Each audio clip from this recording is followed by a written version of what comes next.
Президент Садыр Жапаров мамлекеттик тил жана тил саясаты боюнча улуттук комиссиянын төрагасы Каныбек Осмоналиевди кабыл алды. Жолугушууда кыргыз тилинин абалы, аны өнүктүрүүнүн келечеги жана колдонуу чөйрөсүн кеңейтүү маселелери талкууланды. Садыр Жапаров мамлекеттик тилди колдоо, сактоо жана өнүктүрүү мамлекеттик саясаттын маанилүү багыттарынын бири экенин белгиледи. Кыргыз тилинин латиницага өтүүсү тууралуу сөз кылууга азырынча эрте. Кириллицадагы мамлекеттик тилди талаптагыдай сабаттуу деңгээлде билүүсүн камсыз кылмайынча латын алфавитине өтүү тууралуу сөз дагы болушу мүмкүн эмес. Азыр бул боюнча маселе жок. Мамлекеттик тилди өнүктүрүүнү кириллицада улантуу керек, деди Жапаров.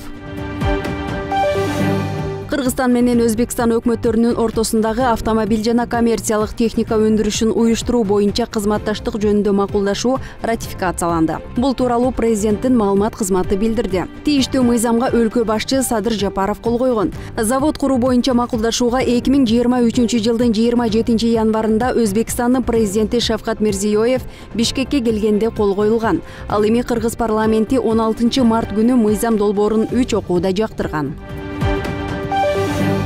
Ош шаарында салык төлөөчүлөрдү тейлөө борбору иштей баштады. Борбордун ишинин негизги максаты лицензиялык уруксат берүүчү документтерди берүү жол жоболорун жөнөкөйлөтүү, алуу мөөнөттөрүн кыскартуу, ишкерлерге сапаттуу жана жеткиликтүү кызматтарды көрсөтүү. Ишкерлер эми мамлекеттик жана башка кызматтардын топтомун бир жерден ала алышат. Анда салык кызматынан тышкары банктар, юстиция министрлиги, транспорт жана коммуникациялар министрлиги, баалуу металлдар департаменти, финансы рыногун жөнгө салуу жана көзөмөлдөө кызматы, тышкы соода чөйрөсүндөгү бирдиктүү терезе борбору жана башка мекемелер өз кызматтарын көрсөтүшөт. Ушундай эле борбор Бишкек шаарында 2021 жылдын ноябрь айынан бери иштеп келет.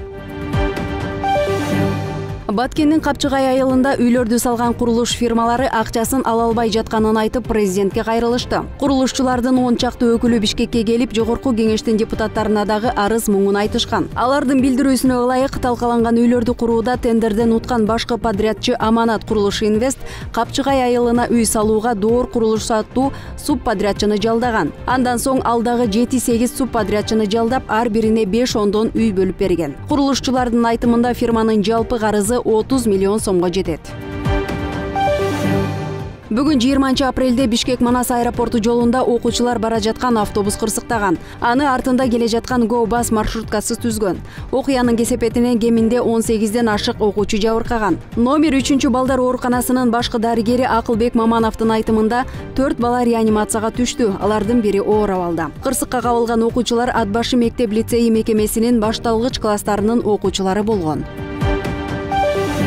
Күн мурун интернет тармагында мугалим окуучуларга көрсөткүч таякча менен кол көтөргөнү тартылган видео тараган. Буга байланыштуу Билим берүү жана Илим министрлиги үн катты. Ведомство Сузак райондук билим берүү бөлүмүнүн берген маалыматына таянып билдиргендей, аталган окуя 2023 жылдын 12 апрелинде Сузак районуна караштуу Гөгарт айыл өкмөтүндөгү номер 11 Мариям Орозалиева атындагы жалпы билим берүүчү орто мектебинде катталган. Бул окуя боюнча мектеп администрациясы чукул жыйналыш өткөрүп, физика мугалими Абдулашым Жолболдуевке билим берүү мыйзамына жана мугалимдин этикасына туура келбеген иш аракети үчүн мектеп жетекчиси тарабынан эмгек кодексинин 146 беренесине ылайык сөгүш жарыяланды.